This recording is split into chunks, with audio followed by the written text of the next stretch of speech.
efficient in conference, but we know by now, and especially this year, it's more than just an event. It's a force for the global energy transformation today. 160,000 participants will pass through these doors over the next 4 days, and you know what? They're looking for solutions and embracing new innovative ideas. They're hungry for solutions today. We are here to foster dialogue and global partnerships, but most importantly, and this is extremely important for those in the room today, as a global energy community, we need to, as the ADIPEC theme underscores, move into full-scale action to decarbonize faster together. We learned in real time over the last 2 years about the energy trilemma, which in practical terms is the need to balance energy security, push forward with climate action in a real way, and provide a just energy transition for the more than 2 billion people who do not have energy on a daily basis. This ADIPEC, more than ever before, is all about credible solutions, concrete action, and an industry working collectively to meet global needs while accelerating decarbonization. And we know it cannot be done without having the experts who have to provide energy on a daily basis. It couldn't happen without those in this room. We know that for sure. So we wanted to take the pulse of the global energy companies around the world, from Asia, going down to Southeast Asia, to Africa and the global South, where they're hungry for energy, to the heart of Europe, and to the Americas, even the United States. Let's take a listen to this rallying call to decarbonize better together, please.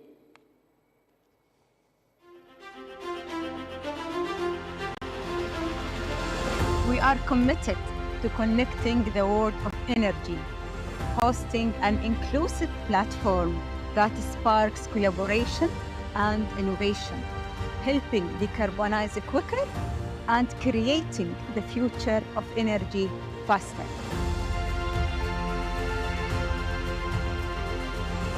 The world needs fewer emissions and enough reliable, affordable energy for people to power their lives.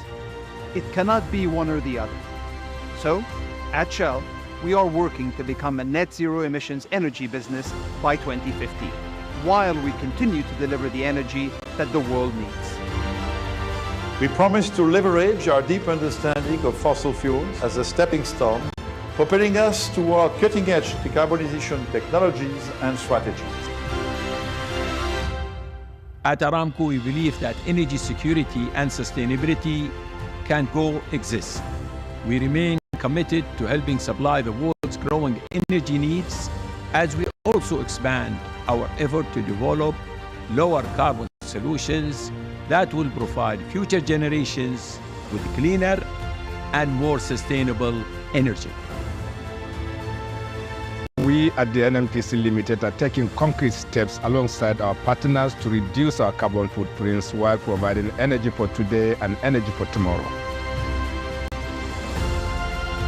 Eni is committed to a long-term decarbonization strategy based on technology and a new business model. Our goal is to deliver decarbonized products and services to our customers and balancing sustainability, energy security, and affordability. Petronas has a duty to deliver energy that is safe, reliable, cost-optimized, and more importantly than ever, emissions-abated. We do this to achieve our net zero carbon emissions aspiration by 2050 and to deliver a just and responsible energy transition. Equinor stands firm on our ambition of being a net zero company by 2050. We believe in a balanced energy transition. We will provide energy to people and societies while accelerating our investments in renewables and low-carbon solutions. UNOC is dedicated to a dual-track approach, enhancing the efficiency of our current infrastructure while driving momentum towards greener energy alternatives. At Oxy, we're bringing together people, resources, innovative technology, and our 50-year legacy of carbon management to accelerate our pathway to net zero. and we're helping others to do the same.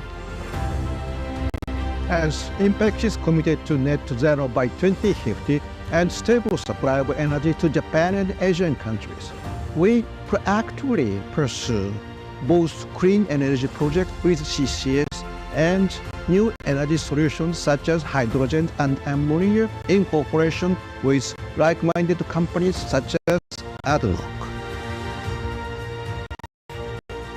Here in Abu Dhabi, in the UAE, transformational progress is in our nation's DNA. We are proud to have provided the world with energy for life for over 50 years, and we're committed to continuing to do so, urgently cutting emissions, accelerating the transition, and securing a lower carbon, higher growth future.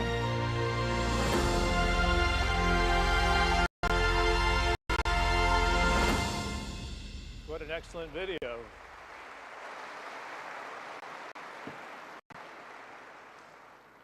I'm not sure if you were counting, but I certainly was. That was 10 CEOs of the IECs around the world and one young global energy leader. Keep an eye on her for sure.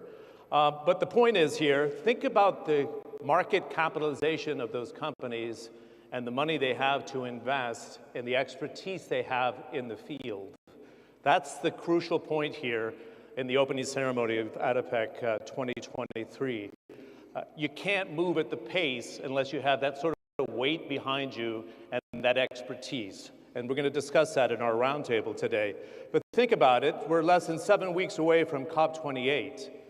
8 years have passed since the Paris Agreement, and we have 7 short years to get the work done. And what am I talking about here? We need to reduce carbon emissions by better than 40% in that time frame, and we need to triple investment into the renewable sector. Every time we wait, the price tag goes up. It's over $4 trillion a year, and our next guest is going to talk about the need to accelerate that investment faster because the price goes up with inflation, of course. And we cannot forget to have a voice of the Global South. We can't talk about it, we need action on it. And I think the person that's going to take the stage here will tell you exactly what I'm talking about. Let's welcome the President-designate of COP28, His Excellency Dr. Sultan Al Jaber. Let's give him a warm welcome.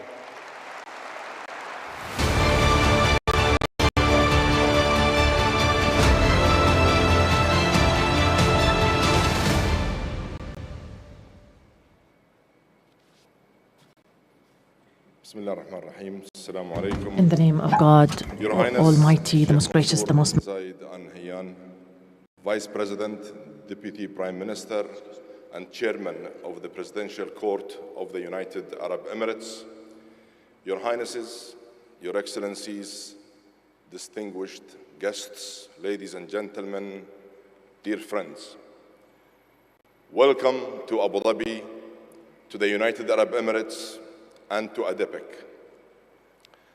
ADIPEC brings together the leaders who must shape a future where energy is accessible, secure, affordable, sustainable, and decarbonized.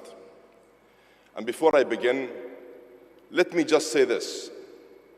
The last time I addressed the energy industry in March at Sarah Week, I had some mixed feelings. But after thinking long and hard, I decided I had to be there. I decided I had to be there because I firmly believe that just as this industry has enabled human prosperity in the past, it will be essential to solving the global challenges we all face today. And as COP28 President, I have met with many people around the world representing different backgrounds, different sectors, and different industries. And my key takeaways from these engagements only reinforced my full conviction about the central importance of full inclusivity. Everyone must be at the table to make the transformational progress needed especially the energy industry. No other industry has the same ability to manage complexity, depth of knowledge, engineering talent, capital, technology, and scale that is needed for the task at hand. And that's why today I stand before you filled with hope, optimism, and confidence that this industry can step up and make a meaningful contribution to tangible, sustainable progress.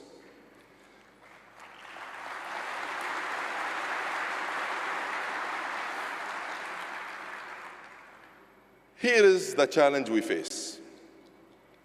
All the indicators are telling us that we have to change course to address climate change. The IPCC has calculated that the world must reduce emissions by at least 43% over the next 7 years in order for us to keep 1.5 within reach. That is our North Star. It is, in fact, our only destination. It is simply acknowledging and respecting the science. And we must do this while also ensuring human prosperity by meeting the energy needs of the planet's growing population. In fact, we need a system-wide holistic transformation of entire economies. Economies that currently run on the equivalent of 250 million barrels of oil, gas, and coal every single day. These are barrels that need to be either replaced or decarbonized to create a proper yet responsible, pro-climate, pro-growth future. It is a monumental task. It is also a historic opportunity for growth and innovation. It represents the largest economic opportunity since the first industrial revolution. In fact, we already know that this is already actually happening. Clean tech investments reached a record of $1.7 trillion last year. A record of 440 gigawatts of renewable energy are set to be added to the grid only this year in 2023. Electric vehicle sales have tripled in the past 3 years. And as I've said before, a phase down of fossil fuels is inevitable. In fact, it's essential.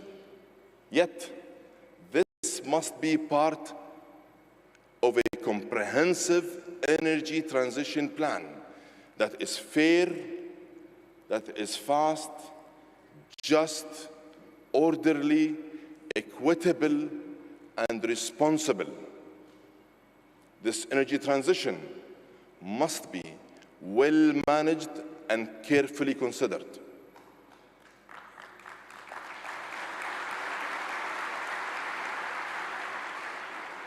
There are 3 key areas that I believe can have the biggest impact in the shortest period of time. The first is curbing emissions from the production of energy. And I have called on all IOCs and NOCs to step up and align around net zero by or before 2050. Zero out methane emissions and eliminate routine flaring by 2030. And I am very pleased to say that over 20 oil and gas companies, both IOCs and NOCs, representing all continents, have positively answered the call. But you all know that this took time, a lot of effort, and many months of hard work, and I mean hard work, negotiation, and collaboration. And I urge everyone to make this commitment at COP28 in Dubai this year. COP28 is a COP where I am calling on everyone to set the highest ambitions and practical action to deliver real and tangible results. Second, I believe this industry has a critical role in scaling up renewable energy. We have been calling to be tripled to 11,000 gigawatt by 2030. Goal is now supported by 85% of the world's economies. Present a unique opportunity for this industry to diversify and future the intermittent nature of renewables means they are not a base load source for heavy emitting industries. This takes us to the third area. Decarbonizing aluminum and heavy transportation. Low carbon solutions, including hydrogen, carbon capture, battery storage, and renewable fuels. We know that solutions and all industries can, but we know that they cannot act alone. Governments should be proacting the right demand signals and dealing with critical issues like permitting. Together, we must overcome the hurdles to scale up and hydrogen. In addition, imagine the relationship between producers and the heaviest consuming sectors. Since March, I have been convening heavy emitting sectors alongside the energy industry, as well as governments, NGOs, civil society, scientists, and the financial community to help our drive for realization. COP28 must be sprint to 2030. Claim that we have, but foundation for a climate positive, economically sustainable future. Your Highnesses, Excellencies, distinguished delegates, back in March at CERAWeek in Houston, I said, Houston, we have a problem. And today, at ADIPEC in Abu Dhabi, I say with full